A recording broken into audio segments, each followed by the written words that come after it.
के सामने आ जाए तो उसको इतना मारो, इतना मारो, इतना मारो कि उसकी टांग तोड़।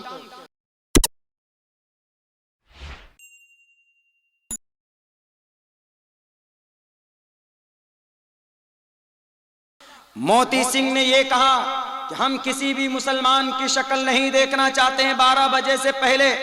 अगर कोई मुसलमान मेरे नजरों के सामने आ जाए तो उसको इतना मारो, इतना मारो, इतना मारो कि उसकी टांग तोड़। और क्या कहा कि हमारे जितने भी ऑफिस में मुसलमान हैं उन सब को निकाल दो ऑफिस से, उनका यह कहना था।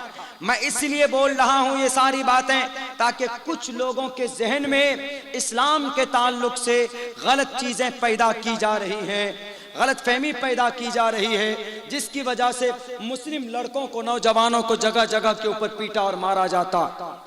मेरे भाइयों, ये इतना बड़ा चंडाल और जालिम बादशाह था। बादशाह मुस्लिम में भी हुए हैं तशद्दुद परस्त और हिंदुओं में भी हुए हैं। तो ये उनमें से एक था। राजमहल के अंदर, राजगढ़ के अंदर, ये मध्य प्रदेश में 1880 के अंदर एक मर्तबा क्या हुआ, एक मर्तबा जा रहा था अपना काफला लेकर शिकार करने के लिए। तो रास्ते में एक मौलाना साहब मिले कि वो वजू करके नमाज पढ़ने के लिए मस्जिद में जा रहे थे। तो मोती सिंह ने कहा कि मौलाना इधर आओ, तुमको पता नहीं कि मैं मोती सिंह हूँ? Why are you stand in front of me? क्यों आए मेरे सामने? तुम्हें डर नहीं लगता?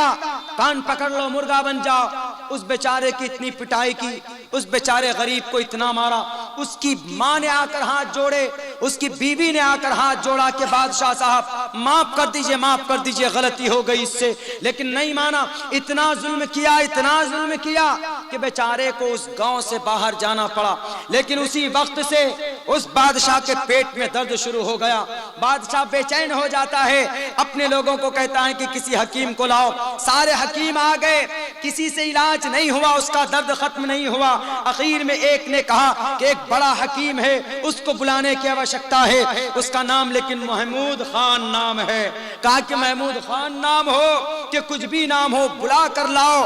महमूद खान जब आते हैं तो उसका पल्स जब देखते हैं, पहले जमाने में हकीम हाथ देखकर पकड़ समझ जाया करते थे। जब उसको चेक किया तो हकीम महमूद खान ने कहा ऐसे ठीक नहीं होगे बादशाह साहब, जाओ चंडीपुर के मदरसे में एक कारी साहब हैं, वो दुआ कर देंगे तो ठीक हो सकते हो।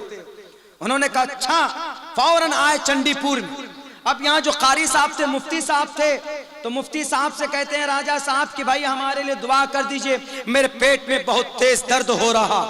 तो अब बताइए, तो मुफ्ती साहब क्या कहते हैं, मैं किसी भी बादशाह से 12 बजे से पहले नहीं मिलूंगा, जाओ अभी बाहर खड़े रहो। तो किसी ने कहा कि सर हजरत ये बादशाह साहब है। कहा कि वो अपनी जगह का बादशाह होगा, मैं अपनी जगह का बादशाह हूं।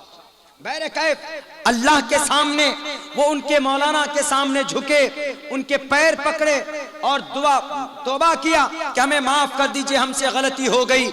मेरे भाइयों, मौलाना ने दुआ की, उनका दर्द कम होना शुरू हो गया। उसी वक्त से उनकी तकलीफ कम होनी शुरू हो गई। वो डेली 1 घंटा पहुंचता था मौलाना के पास कि उनकी बातें सुनता था, कुरान सुनता था। एक रोज 1 घंटा पूरा होने से पहले पहले वो निकलने लगा। वहां से निकलने लगा तो मौलाना ने कहा कि कहां जा रहे हो? उन्होंने कहा कि मैंने अपने ईश्वर की पूजा नहीं की। उन्होंने कहा कि तुम्हारा कौन सा ईश्वर है? मोती सिंह बता के जा, तुम्हारा ईश्वर का नाम क्या है? उन्होंने कहा कि मेरे ईश्वर का नाम श्री कृष्ण जी है। कहा कि तुमने देखा? कहा देखा तो नहीं। कहा आंखें बंद करो। जैसे ही आंखें बंद किया बादशाह ने, आंखें खोलने के बाद मुफ्ती साहब के हाथ को पकड़कर कहने लगा कि मुफ्ती साहब मुझे कलिमा पढ़ाइए। बताओ इस देश में दुनिया के लोगों इस्लाम जबरदस्ती से फैलता तो मोती सिंह के कंधे पर किसने तलवार रखी थी कि मुफ्ती साहब के हाथ पे हाथ रखकर कह रहा कि मुझे कलिमा पढ़ाओ? नहीं, कुछ दिखा जरूर था। मुफ्ती साहब ने कहा कि मैं कलिमा नहीं पढ़ा सकता, मैं अगर कलिमा पढ़ाऊंगा तो यहाँ के तुम्हारे बिरादरी के लोग मुझे जिंदा नहीं छोड़ेंगे। उन्होंने कहा कि मैं बादशाह हूँ, अगर आपकी तरफ कोई हाथ पड़ेगा तो मैं उस हाथ को काट डालूंगा। बताओ इस धरती के ऊपर मोती सिंह को किसने डराया था? बताओ भारत की धरती में राजा भोजपाल को किसने डराया था?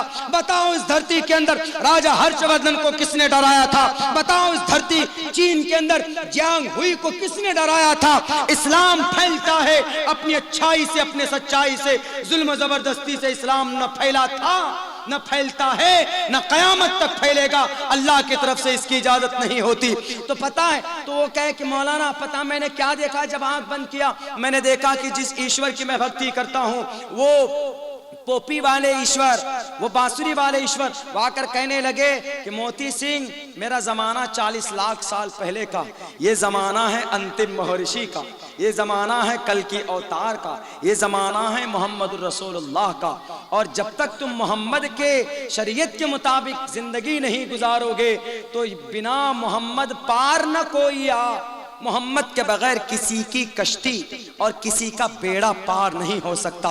इसीलिए जब मुझे मेरे ईश्वर ने कहा है तो मैं कैसे दुनिया के अंधकार में भटक सकता हूं। मुझे कलिमा पढ़ाइए, कलिमा पढ़ा, मुसलमान हुआ, केस चले, सरकार ब्रिटिश गवर्नमेंट की अदालत में, ब्रिटिश ने कहा कि ये मोहम्मद मोती सिंह का नाम अब्दुल वासे खान पड़ा, लेकिन आज से इनकी गद्दी इन्हीं की रहेगी, कोई इनको हटा नहीं सकता।